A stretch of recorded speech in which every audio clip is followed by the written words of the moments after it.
आपण कधी विचार केला आहे का की आपण सगळे वेगवेगळे का असतो? कोणी शांत, कोणी खूप रागीट, कोणी दानी, कोणी कंजूस, कोणी सेल्फ कॉन्फिडंट, कोणी हसमुख, तर कोणी इंट्रोवर्ट. असं का असते? सगळ्याचे वर्तन वेगवेगळे का असते? या गोष्टीचा आपण कधी विचार केला आहे का? तर या आपल्याला वेगवेगळं बनवण्यामागे जर कोणाचं महत्त्वाचं हे असेल वाटा, तर तो आहे व्यक्तिमत्व. व्यक्तिमत्व डिपेंड करते माणसाचा स्वभाव, वर्तन कसं राहणार ते. तर तुम्हा सर्वांचं स्वागत करतो महा TETच्या या मास्टर बॅचमध्ये, ज्यामध्ये आपण बघणार आहोत चाइल्ड डेव्हलपमेंट पेडागॉजीमध्ये आज व्यक्तिमत्व, जो की आपल्याला 3 ते 4 गुण देऊन जाणारा टॉपिक असणार आहे. तर मित्रांनो, शेवटपर्यंत नक्की राहा. नवीन असाल तर चॅनलला सबस्क्राईब करा, व्हिडिओला लाईक करा आणि मास्टर बॅच जी आपण चालू केली आहे ती तुम्हाला कशी वाटत आहे त्यासाठी कमेंटमध्ये जर चांगली वाटत असेल तर YES नक्की टाईप करा. तर मित्रांनो, शेवटपर्यंत जुळून राहा. आपण प्रत्येक संकल्पना व्यवस्थितपणे बघणार आहोत. आपल्याला जास्तीत जास्त मार्क घ्यायचे आहेत. तर मित्रांनो, शेवटपर्यंत नक्की राहा. उद्दिष्टे काय काय राहणार आहेत बघूया. तर व्यक्तिमत्व, त्याचे अर्थ आणि स्वरूप बघणार आहोत आपण. त्यानंतर सिगमंड फ्राईड मनोविश्लेषण सिद्धांत.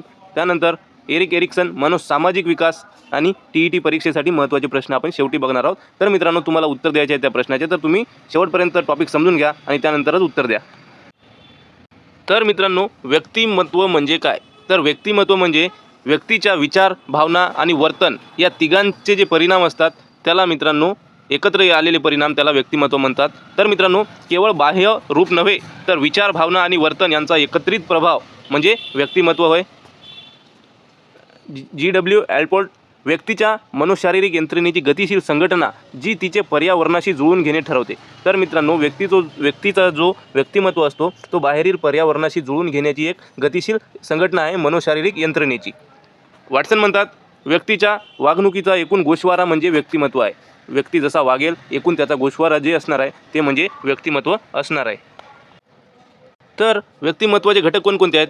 तर शारीरिक, मानसिक, सामाजिक आणि भावनिक. शारीरिकमध्ये काय आलं? आरोग्य, शारीरिक वैशिष्ट्ये. मानसिकमध्ये बुद्धिमत्ता, विचार करण्याची पद्धत, तार्किक क्षमता. त्यानंतर भावनिकमध्ये भावनांवर नियंत्रण असो, स्थिरता असो. सामाजिकमध्ये इतरांशी संवाद, समाजशीलता, समाजामध्ये कसा वावरतो, कसा राहतो त्यावर डिपेंड करतो. तर व्यक्तिमत्वाचे 4 घटक महत्त्वाचे आहेत: शारीरिक, मानसिक, भावनिक आणि सामाजिक. एखादं उदाहरण घेऊ की संतोष खूप रागीट आहे, तर हे संतोषचे व्यक्तिमत्व झाले. दिलीप खूप शांत मुलगा आहे, तर हे दिलीपचे व्यक्तिमत्व झाले शांत असणे. ओके. तर व्यक्तिमत्वाची वैशिष्ट्ये कोणकोणती आहेत? तर व्यक्तिमत्व अद्वितीय, गतिशील आणि संघटित. तर अद्वितीय नेमकं काय आहे? अद्वितीयमध्ये प्रत्येक व्यक्ती वेगळी असतो हे आपल्याला सांगण्यात येते. जसं की उदाहरण बघितलं तर वर्गातील एक विद्यार्थी शांत, तर दुसरा अतिउत्साही, तर तिसरा खूप रागीट, तर चौथा खूप लाजाळू असतो. हे वेगवेगळे व्यक्तिमत्व आपण बघू शकतो. तर हे ते अद्वितीयमध्ये. त्यानंतर गतिशीलमध्ये बघा, अनुभवानुसार बदलणारे आणि स्थिर नाही. जे स्थिर नसतात अनुभवाने बदलतात. उदाहरणार्थ, एखादा लाजाळू विद्यार्थी आहे वर्गामध्ये, तो सराव करतो आणि सरावातून उत्तम बनत जातो. तिसरा आहे संघटित, सर्व घटकांचे एकत्रित कार्य. जसं रागावर नियंत्रण ठेवून योग्य निर्णय घेणे, असे उदाहरण यामध्ये येतात. की एखाद्या व्यक्तीचं व्यक्तिमत्व रागीट आहे तरी पण तो रागावर नियंत्रण ठेवून योग्य निर्णय घेण्याची क्षमता वाढवतो. हे येते संघटित व्यक्तिमत्वामध्ये. सिगमंड फ्राईड मनोविश्लेषण त्यांचा सिद्धांत आहे. फ्राईड यांच्या मते मानवी मन हे 3 घटकांमध्ये विभागले आहे. जसं की सुखतत्व 3 याच्यातनी विभागलेलं आहे: ईड, इगो आणि सुपर इगो. तर मित्रांनो, ईडमध्ये येते सुखतत्व, म्हणजे तात्काळ इच्छा हवी असते. हे जन्मापासूनच असते मित्रांनो. मला आत्ताच हवं आहे, तात्काळ इच्छा, ह्या सर्व गोष्टी ईडमध्ये येते. त्यानंतर इगो, यामध्ये मुलं वास्तव बघतात, काय योग्य आहे काय अयोग्य आहे ह्या गोष्टी सगळ्या बघतात. सुपर इगोमध्ये म्हणजे परममध्ये नैतिक मूल्य बघतात, काय योग्य काय वाईट ह्या सगळ्या गोष्टी बघतात. तर इथे बघा तुम्ही, वास्तवता ईड आणि सुपर इगोमध्ये समतोल साधतो. सुखतत्व ईडमध्ये तात्काळ इच्छापूर्ती हवी असते, मला आत्ताच हवं आहे ह्या सगळ्या गोष्टी. नैतिकता योग्य अयोग्य आणि समाजमान्य नियम इथे तो समजू लागतो. मनाचा बर्फाचा डोंगर काय म्हणतो बघूया. तर 3 मनं आहेत फ्राईडच्या मते. तर बघा, जागृत मन, अर्धजागृत मन आणि अजागृत मन. तर काय आहे 3 गोष्टी? तर जागृत मन म्हणजे सध्याचे विचार आणि जाणीव, जे तात्काळ असतो, टेम्पररी असतो. सध्याचे विचार आणि जाणीव हे येते जागृत मनामध्ये. अर्धजागृत मन थोडे प्रयत्न केल्यास आठवणारी माहिती. थोडा जोर लावला डोक्याला आणि आठवण केलं तर प्रयत्न केले तर आठवणारी माहिती. अजागृत मन लपलेल्या इच्छा, भीती, बालपणीचे अनुभव ह्या सगळ्या गोष्टी अजागृत मनमध्ये येते. सगळ्यात महत्त्वाचा पॉईंट इथे आहे, फ्राईड म्हणतात आपल्या वर्तनावर सर्वाधिक जास्त प्रभाव जर कोणी करत असेल तर अजागृत मन करतो मित्रांनो. अजागृत मन जे की खालच्या लेवलला आहे. इथे बघू शकता सर्वात वरी जागृत मन, त्यानंतर अर्धजागृत मन आणि अजागृत मन. इथे तुम्हाला व्यवस्थितपणे क्लिअर होईल. दैनंदिन जीवनातील उदाहरण बघूया का आपण. प्रसंग, परीक्षेत मित्राचा पेपर उघडा दिसतो. पेपर चालू आहे. पेपरमध्ये एक मुलगा मागं बसून आहे मित्राच्या, त्याचा मित्र समोर आहे. तर मित्राचा पेपर त्याला उघडा दिसत आहे. तर इथे बघा तिन्ही गोष्टी कशा प्रकारे काम करतात. तर ईड काय म्हणाल, चोरून बघ आणि जास्त मार्क्स मिळव. हे आपलं मन, ईड मन म्हणाल चोरून बघ आणि जास्त मार्क मिळव, हे एक मन म्हणाल. त्यानंतर सुपर इगोमध्ये काय होईल, परमहममध्ये हे पाप आहे, चोरी करणे चुकीचे आहे. हे पाप आहे, चोरी करणे चुकीचे आहे. पेपर दुसऱ्याचा बघणं चुकीचं आहे, पाप आहे. इगो काय म्हणाल, मी प्रामाणिकपणे माझाच पेपर लिहीन, अभ्यास करून पास होईन. बघा मित्रांनो, 3 मन आहेत वेगवेगळे. काय म्हणत आहेत, ईड म्हणत आहेत चोरून बघ आणि जास्त मार्क्स मिळव. सुपर इगोमध्ये येते हे पाप आहे, चोरी करणे चुकीचे आहे. इथे त्याला चूक काय आहे ते समजू लागली.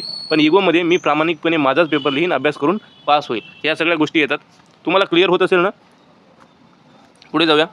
एरिक्सन, मनोसामाजिक विकास सिद्धांत. एरिक्सनच्या मते व्यक्तिमत्व विकास केवळ बालपणात थांबत नाही तर संपूर्ण जीवनभर चालतो. समाज आणि संस्कृतीचा मोठा प्रभाव असतो. तर एरिक्सन म्हणतात व्यक्तिमत्व विकास जे आहे ते फक्त बालपणात थांबत नाही तर ते संपूर्ण जीवन आयुष्यभर चालतो. आणि यावर सर्वात जास्त प्रभाव कोणी करत असेल तर समाज आणि संस्कृतीचा सर्वात जास्त प्रभाव यावर होतो, व्यक्तिमत्वावर. एरिक्सनने एकूण 8 टप्पे आपल्याला सांगितले आहे व्यक्तिमत्व विकासाचे. प्रत्येक टप्प्यात एक संघर्ष असतो जो सोडवल्यास व्यक्तिमत्व विकसित होतो.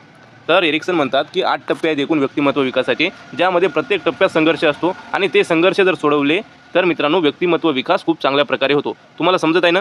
जर समजत असेल तर कमेंटमध्ये नक्की यस टाईप करा, सबस्क्राईब करा, व्हिडिओला लाईक करा, आपल्या मित्रांना देखील शेअर करा. तर एरिक्सनचे टप्पे बघूयात. वय बघा 0 ते 1.5 वर्षापर्यंत विश्वास विरुद्ध अविश्वास. जर त्या विद्यार्थ्याला आईवडिलांचे प्रेम मिळाले तर मित्रांनो विश्वास निर्माण होतो त्याच्या मनामध्ये, खूप जास्त प्रेम मिळाले तर. वय 1.5 ते 3 वर्ष स्वायत्तता विरुद्ध लाज किंवा संशय. त्याला स्वतःची कामे स्वतः करू दिल्यास स्वावलंब बनेल, तो घाबरणार नाही आणि कॉन्फिडंटपणे काम करेल. वय बघा 3 ते 5 मध्ये पुढाकार विरुद्ध अपराधीपणा. तर मित्रांनो नवीन गोष्टी शोधण्याची वृत्ती इथे जागृत होते आणि त्याला नवीन गोष्टी शोधण्यासाठी प्रवृत्त करावे. इथे बघा 6 ते 12 वर्षामध्ये परिश्रम विरुद्ध न्यूनगंड. शाळेत यश मिळाल्यास आत्मविश्वास वाढतो. जर त्याला शाळेमध्ये यश मिळाले चांगल्या प्रकारे तो त्याचा आत्मविश्वास बिल्डअप होईल, वाढेल. पण जर त्याला नेहमी त्याला यश मिळत नाही गेले तर त्याच्या मनामध्ये न्यूनगंड निर्माण होईल आणि तो कंटाळेल आणि प्रयत्न करण्यास टाळेल. विकासाचे जीवनक्रम.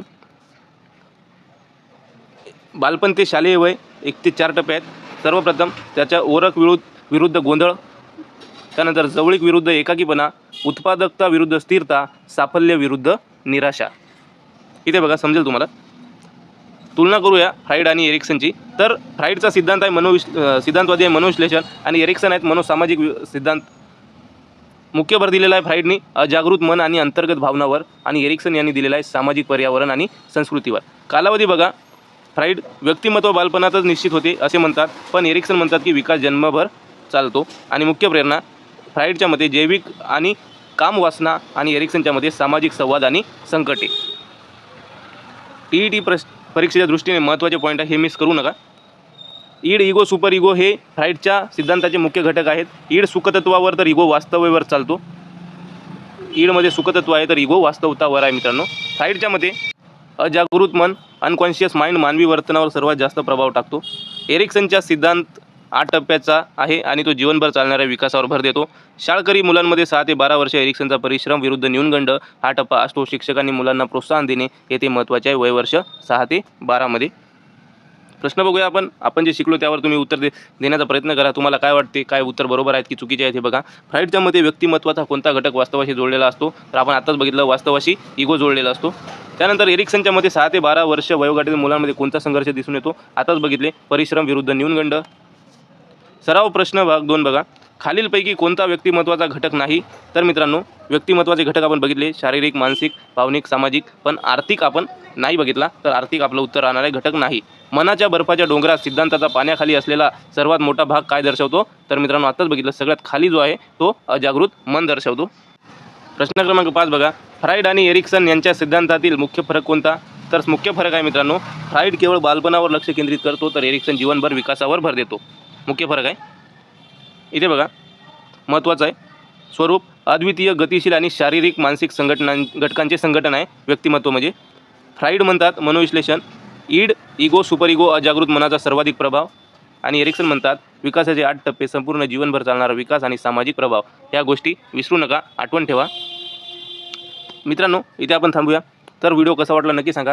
तुम्हाला खूप खूप शुभेच्छा. ही फ्री बॅच असणार आहे, आपली मास्टर बॅच चालू आहे ती. आपण रोज चांगली माहिती तुमच्यासाठी देणार आहोत. चांगला अभ्यास करा. आपण प्रश्न उत्तर सिरीज पण चालू करणार आहोत, PYQs पण घेणार आहोत.